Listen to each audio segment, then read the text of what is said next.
구약성경 350면에 있는 여호수아서 21장 1절에서 12절까지 말씀을 한 절씩 교독하시고 마지막 12절은 함께 합독하여 보도록 하겠습니다. 그때에 레위 사람의 족장들이 제사장 엘르아살과 눈의 아들 여호수아와 이스라엘 자손의 지파 족장들에게 나와 가나안 땅 실로에서 그들에게 말하여 이르되 여호와께서 모세에게 명령하사 우리가 거주할 성읍들과 우리 가축을 위해 그 목초지들을 우리에게 주라 하셨나이다 하매 이스라엘 자손이 여호와의 명령을 따라 자기의 기업에서 이 성읍들과 그 목초지들을 레위 사람에게 주니라. 그핫 가족을 위하여 제비를 뽑았는데 레위 사람 중 제사장 아론의 자손들은 유다 지파와 시므온 지파와 베냐민 지파 중에서 제비 뽑은 대로 13성읍을 받았고 그앗 자손들 중에 남은 자는 에브라임 지파의 가족과 단 지파와 므낫세 반 지파 중에서 제비 뽑은 대로 10성읍을 받았으며 게르손 자손들은 이사갈 지파의 가족들과 아셀 지파와 납달리 지파와 바산에 있는 므낫세 반 지파 중에서 제비 뽑은 대로 13성읍을 받았더라. 무라리 자손들은 그 가족대로 루벤 지파와 갓 지파와 스불론 지파 중에서 12성읍을 받았더라. 여호와께서 모세에게 명령하신 대로 이스라엘 자손이 제비 뽑아 레위 사람에게 준 성읍들과 그 목초지들이 이러하니라. 유다 자손의 지파와 시므온 자손의 지파 중에서는 이 아래에 기명한 성읍들을 주었는데 레위 자손 중 그핫 자손이 속한 아론 자손이 첫 번째 제비 뽑혔으므로 아낙의 아버지 아르바의 성읍 유다 산지 기럇 아르바 곧 헤브론과 그 주위의 목초지를 그들에게 주었고 그 성읍의 밭과 그 촌락들은 여분네의 아들 갈렙에게 주어 소유가 되게 하였더라. 아멘. 하나님의 말씀입니다. 할렐루야. 함께 따라하겠습니다. 예수를 알고 예수를 알리라. 예수를 알고 예수를 알리라. 예수를 더 깊이 하시고 예수님을 더 넓게 알릴 수 있는 여러분들이 되시기를 간절히 바랍니다. 여러분, 성경은 무엇을 하는 책이냐? 하나님의 마음을 알게 하는 책입니다. 기도는 무엇이냐? 하나님의 계획을 이루어 가게 하는 것이 기도임을 믿으시기 바랍니다. 그러므로 하나님의 말씀과 기도로 우리가 가득 채워지게 되면 하나님의 마음이 무엇이고 하나님의 계획이 무엇인지를 알고 살아가는 인생이 될 줄로 믿습니다. 뿐만 아니라 여기에 성령을 더한다면 하나님의 마음을 아는 것에서 끝나는 것이 아니라 그 마음을 현실화되게끔 실행할 수 있는 능력도 우리에게 부어지게 됨을 믿으시기 바랍니다. 그러므로 아는 것에서 끝나는 것이 아니라 알고 있는 그것을 행할 수 있는, 살아갈 수 있는 여러분들이 되시기를 주의 이름으로 간절히 축복합니다. 예, 러시아의 철학자요 대문학가인 데무노 톨스토이라고 하는 분이 인생의 10가지 교훈에 대해서 우리에게 말씀해 주고 있는데, 톨스토이의 인생론이라는 책에서 이런 말을 남겨놨어요. 보시면 사람을 위해 시간을 낸다면 성공할 것이다 라고 말해. 사람을 위해서 우리가 시간을 낸다면 성공하게 될 것이다 라고 말하고, 생각을 위해 시간을 낸다면 힘을 얻을 것이다 라고 말해요. 많은 사람들이 그렇게 많이 생각하고 또 깊이 있게 고민하면서 살지 않는다라는 거예요. 그냥 그때 감정적으로 금방 느끼는 그 기분에 따라서 판단하고 결정하고 진행할 때가 많다라는 것입니다. 세 번째는 운동을 위해 시간을 낸다면 젊음을 얻을 것이다 라고 말합니다. 이거 저한테 하는 얘기 같아요. 다음 네 번째 보시면은, 다음 한번 보실까요? 네 번째는 독서를 위해 시간을 낸다면 지혜를 얻을 것이다 라고 말하는데, 인터넷이 발전하면서 사람들이 책을 읽지 않습니다. 특히 목회자들 가운데서 책 읽는 사람이 거의 없어졌습니다. 그런다고 해서 인터넷을 통하여 책을 읽냐? 그것도 아닙니다. 인터넷이 발전하게 되면서 우리 목회자들부터도 책을 안 읽습니다. 가까이 하지 않습니다. 한 달이 지나도 책 한 권도 못 읽는 목회자들이 많습니다. 회개해야 된다고 봐요. 독서를 위해 시간을 낸다면 지혜를 얻을 것이다 라고 말씀하고 있습니다. 다섯 번째는 친절을 위해 시간을 낸다면 행복할 것이다 라고 말합니다. 자, 여러분들이 친절을 아끼지 않았으면 좋겠습니다. 친절하게 한다면 행복은 우리에게 찾아오게 될 것이다 라는 거예요. 그런데 무례하게 하면 불행은 내게 찾아오게 될 것이다 라고 톨스토이는 말합니다. 다음 여섯 번째, 꿈을 위해 시간을 낸다면 인생을 얻을 것이다. 여러분, 우리의 인생은 작은 꿈들의 조각들이 모아져서 인생이 만들어지게 됨을 믿으시기 바랍니다. 내가 아무리 나이 많아도 꿈은 꾸시기 바랍니다. 꿈을 꾸더라도 이상한 그냥 이런 꿈 꾸지 마시고 좋은 꿈 꾸시기를 바랍니다. 일곱 번째 한번 보실까요? 일곱 번째 보시니까 다음이요, 사랑을 위해 시간을 낸다면 구원을 얻을 것이다. 그리고 주변을 살피는데 시간을 낸다면 여유를 얻을 것이다 라고 말하고 있고, 아홉 번째, 웃음을 위해 시간을 낸다면 영혼을 얻을 것이고, 마지막 열 번째가 중요해요. 기도를 위해 시간을 낸다면 영원을 얻을 것이다 라고 톨스토이는 말합니다. 자, 그러면서 이 톨스토이가 인생론에서 이 10가지를 다 얘기하고 난 다음에 어떤 결론을 내려서 말을 하고 있냐면, 가만히 있어도 흘러가는 시간을 우리 인간이 어떻게 사용하느냐에 따라서 복 있는 인생이 될 수 있느냐, 그렇지 못한 인생이 될 수 있느냐가 결정된다라고 말해요. 여러분, 우리가 노력하지 않아도, 우리가 어떻게 하지 않아도 시간은 멈추지 않고 흘러가고 있다라는 거예요. 가만히 있지 않고 흘러가고 있는 그 시간 속에서 우리가 어떤 삶을 살아내느냐에 따라서 복 있는 인생이냐 그렇지 못한 인생이냐가 결정된다라고 말하고 있는데요, 바라기는 우리들의 인생 중에 가만히 있어도 흘러가는 시간을 어떻게 쓰느냐에 따라 남아있는 여러분의 인생이 복 있는 인생이냐 그렇지 못한 인생이냐가 결정된다라고 말해도 틀리지 않을 것입니다. 그러므로 바라기는 가만히 있어도 흘러가는 시간을 그냥 내버려 두지 마시고 의미 있는 시간으로 의미 없이 흘러가도록 내버려 두지 마시고, 여러분들 의미 있는 시간, 하나님의 나라와 영광을 위하여 아름답게 사용함으로 말미암아 여러분들이 이 땅에서도 하늘에서도 복 있는 사람으로 살아가시기를 예수님의 이름으로 축복합니다.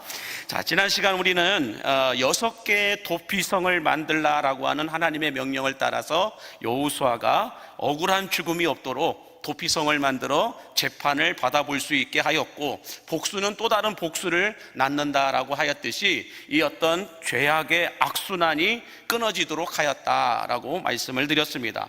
마찬가지로 우리의 영원한 도피성이 되신 예수님께로 피하는 자들마다 죄 사함을 받게 되고 구원을 얻게 되고 영생을 누리게 됨을 믿으시기 바랍니다.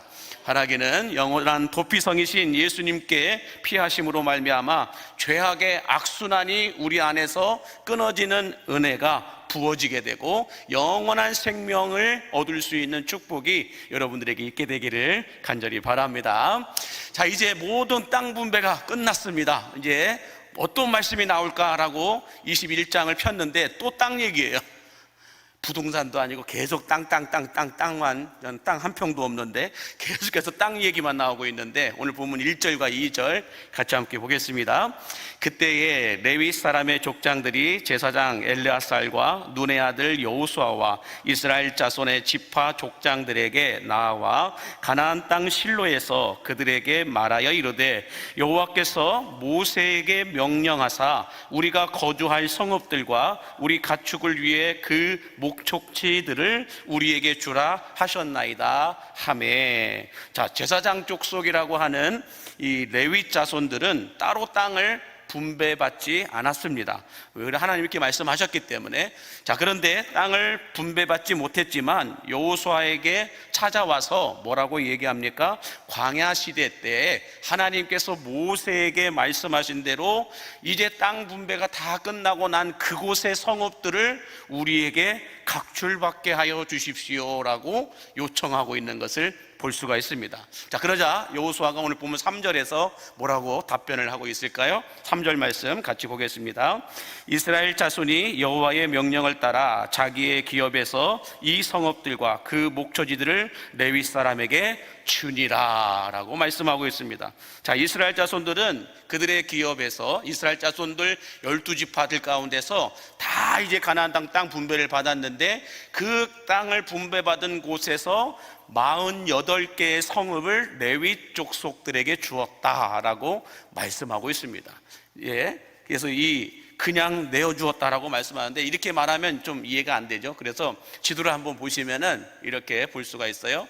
지도 한번 보여줄까요? 레위 족속이 받은 성읍들을 이렇게 분배하여 볼 수가 있습니다. 좀 보이실지 모르겠지만 첫 번째는 게르손 자손을 위해 13개의 성읍을 주었다. 이게 네모 박스 안에 보시면은 나와 있을 거예요. 다 한번 당겨서 한번 봐주시면 좋겠는데 쭉 한번 보시면 게르손 자손을 위해 13개의 성읍을, 그핫 자손을 위해 10개의 성읍을, 그리고 무라리 자손을 위해 12개의 성읍을, 또 아론 자손을 위해 13개의 성읍을 내어주었다라고 말씀하고 있습니다. 자, 이렇게 크게 보면은 도대체 이게 무슨 말인지 모르겠다라고 말씀하실 수 있을 것 같아서 저는 착한 목사입니다. 그래서 또 열심히 공부하기 때문에 여러분들이 이해할 수 편하게끔 4절에서부터 마지막 9절까지의 내용들 각 지파 자손에서 어디 자손이 몇 개 성읍을, 어디 자손이 몇 개 성읍을 냈다라는 말씀을 한눈에 딱 보게끔 표를 만들어 왔습니다. 자, 띄워주실까요? 하나, 둘. 자, 보시면은 자, 뭐라고 나와 있나요? 아론 자손이 13개의 성읍을 냈는데 이 13개의 성읍 가운데서 아론 자손은 유다 자손, 시므온, 베냐민, 이게 아론 자손들인데 여기에서 유다 지파가 8개 성읍을 내놨고 시므온이 1개 성읍을, 베냐민이 4개의 성읍을 내놨다라고 말하고 있어요. 그핫 자손이라고 하는 것은 에브라임과 단지파와 서므낫세의 지파들인데 여기에서도 4개의 성읍, 4개의 성읍, 2개의 성읍을, 게르손 자손은 13개의 성읍을 내놨는데 동므낫세와 이사갈과 아셀과 납달리에서 2개, 4개, 4개, 4개, 그다음에 3개의 성읍을 내놓았다. 그럼 무라리 자손은 총 12개 성읍을 내놨는데 스불론 지파가 4개의 성읍을, 루벤 지파가 4개 성읍을, 갓 지파가 4개의 성읍을 내놓았다. 성읍이라고 하면 우리나라로 말하면 도시를 이야기합니다. 한 도시를 가리켜 이야기하고 있는 건데, 자, 이렇게 여호수아서 21장 4절에서부터 시작해서 10절, 9절까지 나와 있는 내용을 저 표 하나로 그냥 딱 설명을 해 놓은 거예요. 자, 이스라엘 자손들이 이렇게 레위 자손들을 위해서, 레위 자손이 어떤 자손들이에요? 제사장 족속이에요. 오늘날로 말하면 목회자들을 놓고 이야기하는 겁니다. 그래서 이 제사장 족속인 레위 자손들을 위해서 성읍을 각출하여 내어주는 모습을 쭉 보면서 이런 질문을 던져보게 됩니다. 이스라엘 자손들은 왜 레위 자손들에게 자신들이 얻은 그 성읍을, 얻은 그 땅에서 성읍 하나씩을 다 내어 주었을까? 그것도 아낌없이, 군소리 없이 쉽게 내어놓을 수 있었을까? 그 이유가 무엇일까를 놓고 한번 제가 말씀을 묵상해 보았습니다. 그래서 이 12지파가 여러분들 얼마나 어렵게 가나안 땅에 들어간 것도 어렵고 가나안 땅에 정복하는 것도 어려웠고 또 그 땅에 남아있는 잔재 세력들을 몰아내고 그 땅을 차지하는 것도 참 어려웠을 텐데 아무것도 하지 않은 이 레위 족속을 위해서 자신들의 성읍을 이렇게 4개씩, 4개, 3개씩, 2개씩 이렇게 내어놓았다라고 하는 건 이게 쉽지가 않았을 텐데 이스라엘 자손들은 왜, 어떤 용문에 의해서, 무엇 때문에 그들은 아무런 말 없이 이렇게 성읍을 내어놓았을까? 이것을 제가 질문을 좀 던져봤어요. 첫 번째는 우리가 알고 있듯이 무엇일까요? 하나님의 명령이었기 때문이었을 것이다. 그건 누구나 다 알고 있는 거예요. 하나님의 명령이었으니까. 민수기 35장에 나와 있는 대로 하나님의 명령이었기 때문에 이들은 성읍을 다 레위 자손들에게 내어 주었다라는 거예요. 자, 여기까지는 성경에 나와 있는 거니까 알 수가 있어요. 그렇다고 한다면 조금 더 우리가 묵상하는 그리스도인이라고 한다면 이스라엘 백성들이 간지 하나님의 명령이었기 때문에 어쩔 수 없이 내놨을 것이다. 그게 아니라 그렇다면 이들이 어떤 불평 없이 내어놓았던 근본적인 이유가 무엇이었을까를 쭉 묵상해 보니까 두 번째는 이렇게 답이 나오더라고요. 한번 띄워주시면 이스라엘 자손들은 가나안 땅을 자신들의 힘과 노력으로 얻은 땅이 아니라 하나님의 은혜와 선물로 받은 땅이었다라고 하는 것을 믿었다라는 거예요. 이 가나안 땅을 자신들의 힘으로 여리고성을 무너뜨리고 자신들의 힘으로 그 일곱 성을 다 무너뜨리는 그런 실력이 그들에게는 있지 않았다라는 거예요. 그렇다면 하나님께서 은혜를 베풀어 주시고 하나님께서 능력을 베풀어 주시고 하나님께서 값없이 선물로 주셨기 때문에 그들은 거저받았기 때문에 그들도 거저 성읍을 내어줄 수 있었다라는 거예요. 오늘날 여러분, 우리들도 마찬가지입니다. 하나님 앞에 드리는 헌금도 헌물도 나의 수고와 노력이 아니라 하나님의 은혜와 선물로 받은 것이라고 생각하시는 분들은 헌금과 헌물을 드리는데 자유롭습니다. 그러나 어쩔 수 없이 성경에 나와 있으니까, 하나님의 명령이니까 어쩔 수 없이 11조를 드려야 되고 어쩔 수 없이 헌물과 헌금을 드려야 된다라고 한다면 여러분 참 자유롭지 못할 겁니다. 헌금 드릴 때마다 마음이 불편해질 거예요. 11조 뗄 때마다 마음이 불편해질 거예요. 이것이 하나님의 은혜로 내게 주신 선물이고 내게 주신 축복이라고 믿지 않는다면 여러분 11조 내기 진짜 힘들 겁니다. 11조뿐만 아니라 헌금도 헌물도 또 뭐가 있을까요? 헌신과 봉사도, 교회 안에서 드리는 이 헌신과 봉사도 하나님께서 나에게 건강과 삶의 평안함을 주셨기 때문에 감사함으로 하는 헌신과 봉사는 뭘 하든지 옆에서 함께 헌신하고 봉사하는 사람들에게 신바람 나게 합니다. 하나님이 내게 건강을 주셔서, 하나님이 내게 은혜를 베풀어 주셔서, 하나님이 내게 평안함을 주셔서 교회 안에서 이렇게 헌신하고 봉사한다, 이 기쁜 마음을 가지고 헌신하고 봉사하는 사람들 옆에는 함께 헌신하고 봉사하는 사람들로 하여금 신바람 나게 한다라는 거예요. 그러나 하나님의 은혜가 없이 어쩔 수 없이 왜 이렇게 순번이 빨리 돌아와? 라고 생각하기도 하고, 아니면 우리 교구에는, 우리 지역에는, 우리 목장에는 사람이 없어서 어쩔 수 없이 내가 나가야 돼. 매주 토요일마다 총사로 나오라는데 아무도 우리 선교회에서는, 우리 여전도에서는, 우리 기관에서는 나갈 사람이 없어. 그래서 어쩔 수 없이 나간다라고 한다면 여러분 마음 안에 불평과 불만이 가득할 수밖에 없어요. 그러면 어떻게 될까요? 함께 헌신하고 봉사하는 옆에 있는 지체들에게 하기 싫은 마음만 계속 심어주는 거예요. 나도 하기 싫은데 옆에 있는 사람도 하기 싫게끔 만들어버린다라는 것입니다. 그러므로 여러분, 우리가 헌금을 하든 헌물을 하든 헌신을 하든 봉사를 하든 무엇을 하든지 간에 이 모든 것이 하나님의 은혜를 받았기 때문에, 은혜이기 때문에, 하나님이 내게 주신 선물이기 때문에, 하나님이 내게 주신 축복이기 때문에 내가 감사함으로 한다라고 한다면 기꺼이 아낌없이 인색하지 않게 우리는 내어드릴 수 있어요. 이스라엘 백성들처럼 내어놓을 수 있다고요. 그게 성읍이든 무엇이든지 간에. 근데 그게 아니면 안 내요. 마음이 힘들어져요. 자, 구약시대 때도 이렇게 했다고 한다면 신약시대 때는 여러분 어떻게 했을까요? 신약시대 때 하나님의 은혜와 성령으로 충만했던 초대교회 성도들은 그러면 어떻게 했을까요? 우리 사도행전 4장 32절에 보면 이렇게 말씀을 하고 있습니다. 같이 읽겠습니다. 믿는 무리가 한 마음과 한 뜻이 되어 모든 물건을 서로 통용하고 자기 재물을 조금이라도 자기 것이라 하는 이가 하나도 없더라 라고 얘기하고 있어요. 자기의 것이라 말하는 이가 없었다. 무슨 말씀일까요? 모든 것이 하나님의 은혜였고 모든 것이 하나님의 선물이고 모든 것이 하나님의 것이었다라는 것을 믿음으로 인정하고 있는 것을 볼 수가 있어요. 그러다 보니 서로 물건을 통용하였다, 섬기고 나누고 베풀었다라는 거예요. 다시 말해서 초대교회 성도들은 청지기 정신을 가지고 모든 것을 하나님이 내게 맡기셔서 나는 관리하는 것뿐이기 때문에 하나님께서 원하실 때 아낌없이 섬기고 내어놓을 수 있었다라는 거예요. 나는 청지기일 뿐이라는 거예요. 하나님이 내게 맡기셨을 뿐이라는 거예요. 내 것이 아니라는 거예요. 그러므로 여러분, 우리는 하나님의 것을 관리하라고 세우신 청지기들임을 믿으시기 바랍니다.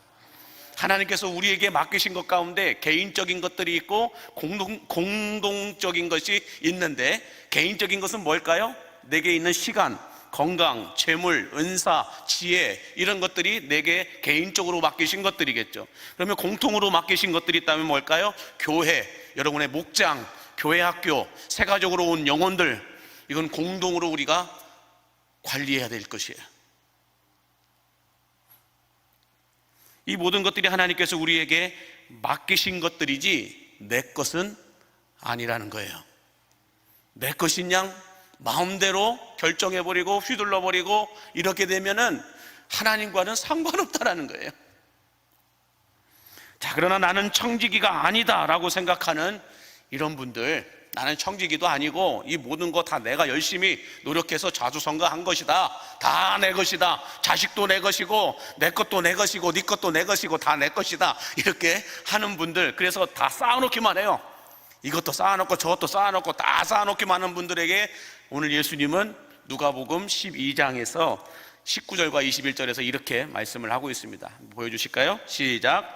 또 내가 내 영혼에게 이르되 영혼아, 여러 해 쓸 물건을 많이 쌓아두었으니 평안히 쉬고 먹고 마시고 즐거워하자 하리라 하되, 하나님은 이르시되 어리석은 자여, 오늘 밤에 내 영혼을 도로 찾으리니 그러면 내 준비한 것이 누구의 것이 되겠느냐 하셨으니 자기를 위하여 재물을 쌓아두고 하나님께 대하여 부요하지 못한 자가 이와 같으니라 라고 말씀해요. 다 내 것이라고 생각하고 내 아내로만, 내 것으로만 쌓아둔 그들을 향하여 영혼의 주인 되신 하나님께서 내 영혼을 내가 오늘 밤 찾으려면 네가 쌓아둔 그 모든 것이 누구 것이 되겠느냐라고 말씀하고 있어요. 그래서 여러분, 시편 39편, 제가 말씀을 주진 않았지만 시편 39편 한번 찾아볼까요? 성경도 찾아봐야 됩니다. 안 그러면 못 찾아요. 시편 39편 6절 말씀, 5절과 6절 말씀, 5절에서 7절 말씀. 자, 시편입니다. 시편 39편 5절에서 7절까지 말씀. 찾으셨으면 같이 함께 합독하여 읽겠습니다. 시작. 주께서 나의 날을 한 뼘 길인 만큼 되게 하심에 나의 일생이 주 앞에는 없는 것 같사오니, 사람은 그가 든든히 서 있는 때에도 진실로 모두가 허사뿐이니이다. 진실로 각 사람은 그림자같이 다니고 헛된 일로 소란하며 재물을 쌓으나 누가 거둘는지 알지 못하나이다. 주여, 이제 내가 무엇을 바라리요? 나의 소망은 주께 있나이다. 아멘. 재물을 쌓으나 누가 거둘는지 알지 못한다라는 거예요. 언제요? 하나님이 내 영혼을 찾아가시면. 우리에게 이 생명을 주신 분이 하나님이심을 믿으시기 바랍니다. 그러면 생명을 거둬가시는 분도 하나님이심을 믿으시기 바랍니다. 그래서 옛 어른들이 그래요. 죽고 싶어도 하나님의 때가 안 된 사람은 죽지 못한다고요. 절망 속에서도 살아나온다고요. 죽음의 문턱까지 가서도 살아나와요. 근데 죽을 사람들은 어떻게 돼요? 접시에 코를 박고도 죽는다고 얘기합니다. 그러므로 여러분, 자기를 위하여 재물을 쌓아두는 자는 이 모든 것들이 하나님의 은혜였다, 하나님의 선물이다라고 생각하지 않아요. 내 수고였다, 내 노력이었다, 내가 열심히 했기 때문에 여기까지 된 거다라고 착각하게 되면 나누는 게 아니라 쌓아두기만 한다라는 것입니다. 다 쌓아두기만 해요. 다 쌓아두다가 나중에 그날 저녁에 하나님이 내 영혼을 도로 찾아가시면 그 모든 쌓아둔 것들이 어떻게 되겠냐는 거예요. 누가 거둘는지 알지 못한다는 것입니다.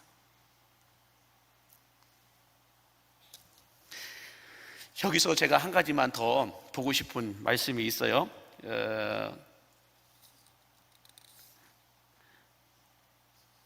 한 가지 본 말씀 한 번만 더 띄워주시겠습니까? 누가복음 12장 21절 말씀, 누가복음 12장 21절 말씀 한 번만 더 띄워주시겠어요?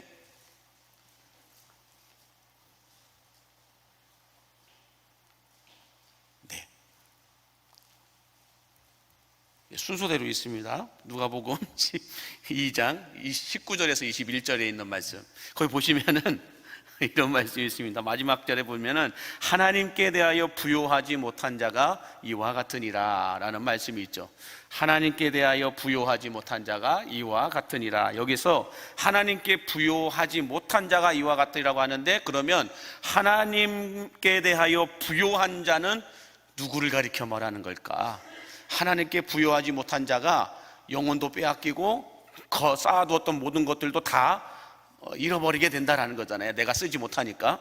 그렇다면 하나님께 부요한 자는 어떤 사람을 가리켜 말하느냐? 그것은 하나님께서 공급해 주시는 것으로 사는 인생을 가리켜 말합니다.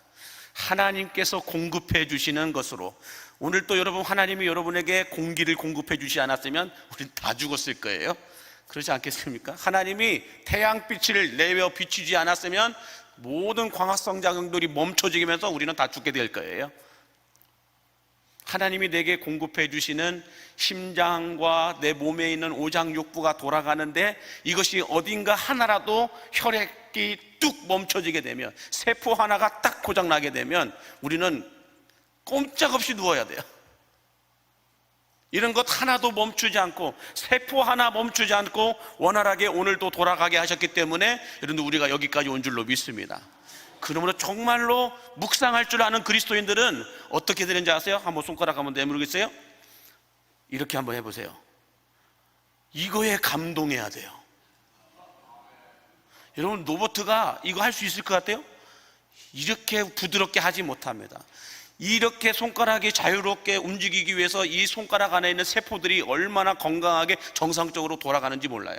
이게 세포 하나라도 정상적으로 돌아가지 않으면, 이게 뇌에서 뇌세포가 전달하지 못하면 이렇게 못 돌아가요. 또 이 손가락 안에 있는 세포들이 정상적으로 작동하지 않으면 이게 안 된다니까요. 그러므로 여러분, 딱 손잡고 이렇게 기도할 때 손에서 조금이라도 땀이 나는 것 감사해야 됩니다. 땀이 나게 하신 것도 하나님의 특별한 은혜라는 거예요. 그러므로 우리는 감동할 일이 얼마나 많은지, 머리카락 자라나는 것 보면서 감동하시기 바랍니다. 왜 이렇게 빨리 자라는 거야, 이놈 것은. 돈만 나가게 이렇게 빨리빨리 자라는 거야. 이렇게 하는 게 아니라 건강하기 때문에 머리카락이 잘 자라나는 거예요. 아멘이십니까? 그러므로 미용실 가서 감사하시기 바랍니다. 난 건강하기 때문에 이렇게 계속 잘라. 그러므로 여러분, 뭐 감사할 것들은 하나님이 우리에게 주신 것들을 하나라도 멈춰버리게 하시면 얼마나 삶이 불편한지 몰라요. 여러분, 혓바닥 안에 하나만 여러분들 이 상처 나기만 해보세요. 일주일을 고생하잖아요. 일주일. 헌다고 하죠. 입술이 헐거나 혓바닥이 헐거나 이렇게 하게 되면 맛을 볼 수가 없어요. 그 맛있는 음식들을 맛볼 수가 없어요. 그러니까 여러분들, 밥을 그냥 먹을 수 있는 것만으로도 우리는 감사해야 됩니다. 감격해야 됩니다. 아내가 밥을 맛있게 해줬든 안 해줬든 먹을 수 있는 것 자체만으로도 우리는 감격해야 됩니다. 뭐라고요? 내가 다 밥을 먹다니. 이렇게 감사하고 감사하셔야 돼요. 먹지 못하는 분들이 얼마나 많아요. 그러므로 하나님께 대하여 부요한 자란 하나님이 공급해 주시는 것으로 감사하며 살아가는 사람들임을 믿으시기 바랍니다. 그게 재물이든 은사이든 아니면 어떤 무엇이든지 간에 하나님이 내게 주신 것들이 고장나지 않고 멈춰있지 않고 원활하게 돌아가고 있는 것 그 자체만으로도 우리는 감격하고 감사해야 돼요. 그래서 여러분들, 오늘부터는 이 감사가 여러분의 입술에서 터져 나오게 되길 바랍니다. 화장실에 앉아서 모든 볼일이 은혜롭게 나오는 거 감사 감사 이렇게 하셔야 된다는 거예요. 그것도 감사해요. 그러므로 청지기는 주인이 맡긴 것을 관리만 잘하면 공급은 하나님이 하십니다. 공급해 주신 것들을 잘 관리만 하면 하나님은 멈추지 않고 공급해 주시는 분이심을 믿으시기 바랍니다. 그게 여러분 재정이든 무엇이든 내가 잘 관리하지 못하기 때문에 맡기는 거예요. 잘 관리해 보십시오. 하나님이 기뻐하시는 대로 관리만 하면 하나님은 언제나 공급해 주시는 분이심을 믿으시기 바랍니다. 바라기는 내게 있는 모든 것이 다 하나님께서 공급해 주신 것이라는 이 청지기 정신을 가지고 하나님께서 우리에게 맡기신 것들을 하나님을 위해, 이웃을 위해 하나님의 시간에 아름답게 쓰임 받을 수 있고 쓸 수 있는 여러분들이 되시기를 예수님의 이름으로 축복합니다.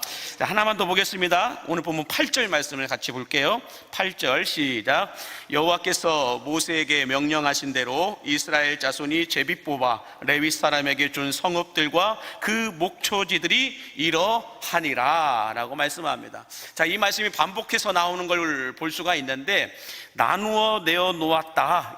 여호와께서 모세에게 명령하신 대로 이스라엘 백성들이 레위 자손들을 위해서 제비 뽑아서 어디는 성읍 4개를, 어디는 성읍 2개를 이렇게 내어 놓았다. 그 목초지들까지 내어 놓았다라고 말씀하고 있는 이 내용, 나누어 내어 놓았다라고 하는 것을 딱 뭐라고 할까요? 한자로 제가 찾아보니까 2개가 나와요. 하나는 각출이라는 말로 쓰고 있고, 다른 하나는 객출이라고 하는 말로 사용한, 이 한 끗 차이예요.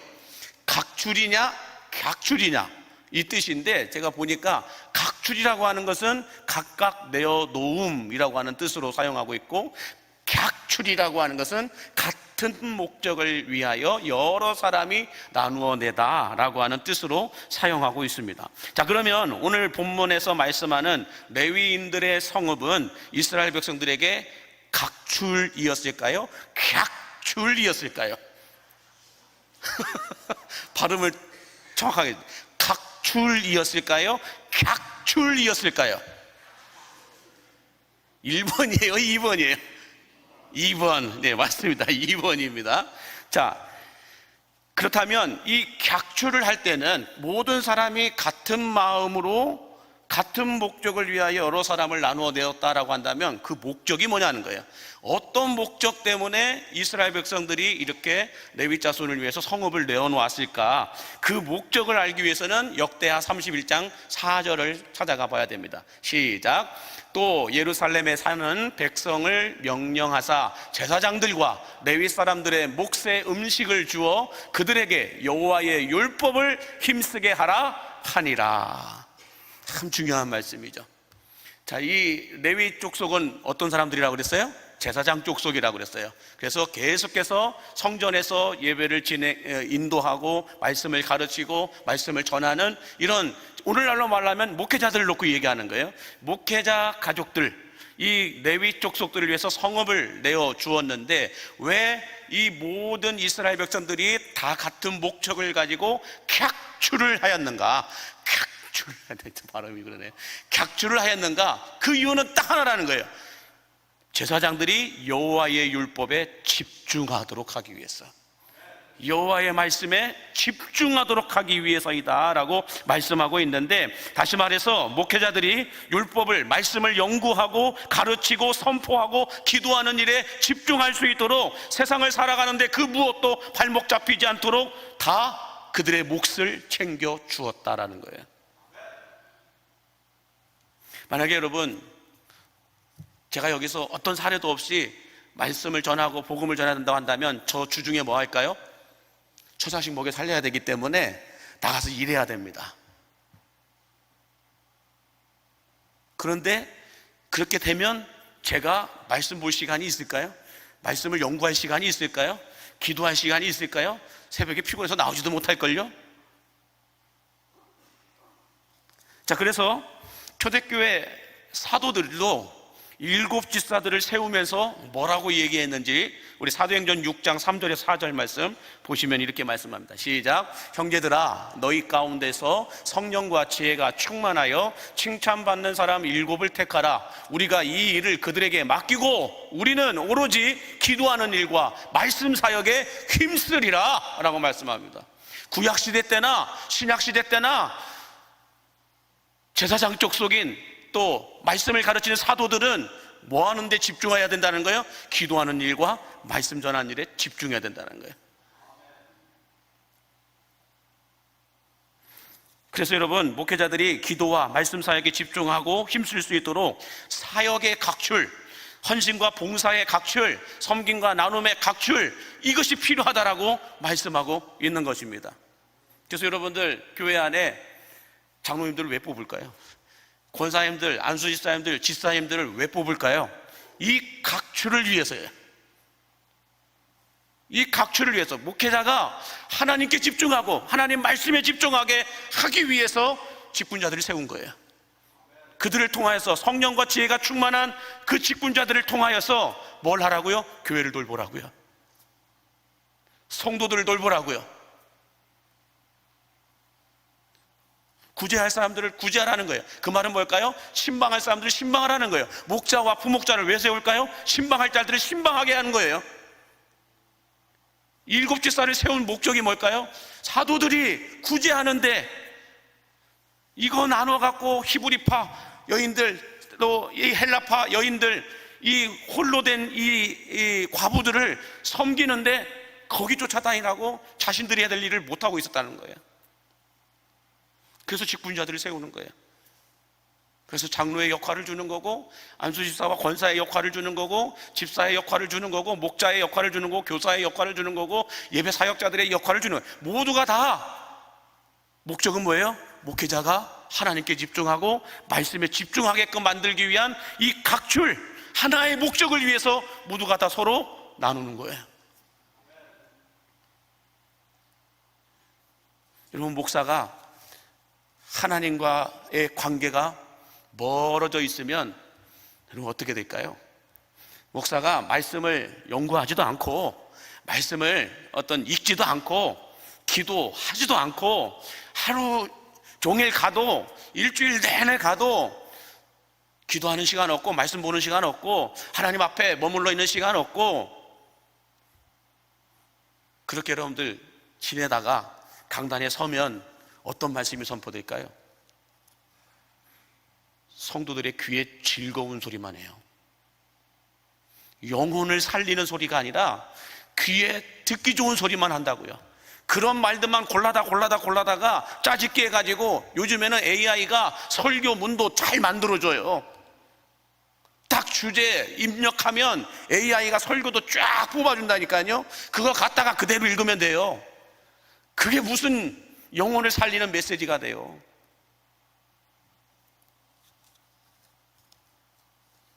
이런 싹군 목자들이 많아요. 책을 보지도 않고 말씀을, 남의 설교는 여러분들 제일 많이 들어야 되는 사람이 누굴까요? 목사예요. 목사들이 대부분 남의 설교는 안 들어요. 자기 설교만 해요. 근데 성도들은 어때요? 얼마나 많은 설교들을 듣는지 몰라요. 본교회 목사 외에 여러분들 영적인 코드에 만든 목사님들 설교 많이 들으시잖아요. 그런데 여러분, 엄밀히 따지면 목사가 성도들보다도 더 많은 다른 분들의 설교를 들어야 돼요. 그래야 내 영이 살아요. 나도 은혜 받아야 돼요, 여러분. 저도 은혜 받아야 살리는 메시지가 나오는 거예요. 은혜 떨어지면 입 바른 소리만 해요. 귀에 듣기 좋은 소리만 한다니까요. 그래서 구약시대 때에도 신약시대 때에도 하나님은 레위 족속들을 향하여 복음을 전하는 사도들을 향하여 너희는 나에게 집중하라라고요. 나에게 집중하라, 내 말씀에 집중하라라고 얘기하시는 거예요. 그게 영혼을 살리고 교회를 살리는 일이다라고 말하고 있어요. 그것이 안 되는데 구제 열심히 하고, 그것이 안 되는데 신방 열심히 하고, 그것이 안 되는데 하나님과의 관계가 안 되어 있고 말씀을 보는 것이 관계가 안 되어 있는데 영적인 코드가 하나도 안 맞아 있는데 사람들 눈에 보기 좋은 것들만 열심히 한다고 해서 여러분 교회가 될까요? 기적이 일어날까요? 아니에요. 그런 싹군 목자는 너무 많아요. 저는 그래서 왜 이 구약시대 때 레위 족속들에게는 하나님이 땅을 주지 않고, 땅을 주었으면 뭐 했을까요? 가서 농사 짓고 땅 일구고 세상 일 하느라고 레위 족속들은 말씀 보는 시간 없었을 거예요. 율법 배우고 율법을 가르치고 율법을 연구하는 이런 시간 없었을 거예요. 하나님 앞에 머물러 있는 시간 없었을 거예요. 그래서 레위 족속들에게는 땅을 분배하지 않았어요. 그래서 각 지파별로 성읍을 내어놓으라고 할 때 그들은 아낌없이 내어놓았어요. 그 성읍에 들어가서 그들은 목초지까지 만들어서 목초지까지 내어줬다고 얘기하고 있잖아요. 먹고 사는 문제에 대해서는 다 해결할 수 있게끔 하고 그들은 오로지 기도와 말씀 전하는 일에 집중하도록 하였다는 거예요. 이게 구약시대 때부터 신약 초대교회 때까지 그대로 이어져 오고 있는 거예요. 그렇다면 오늘날 이 성령시대라고 하는 이 시대에도 여러분 어떻게 할까요? 목사가 집중해야 될 건 다른 거 아니에요. 하나님께 집중해야 돼요. 하나님께 집중하는 일에 실패했는데 성도들을 만난들 뭘 할 수 있을까요? 성도들하고 장난치고 성도들하고 농담 따먹게 하고 성도들하고 같이 즐겁게 놀고, 그게 목사가 할 일이 아니에요. 목사는 1차적으로 하나님께 집중해야 돼요. 하나님께 집중한다는 건 말씀에 집중한다라는 거예요. 하나님과 말씀에 집중이 될 때, 그때 성도들을 만날 때 성도들이 살아나는 거예요.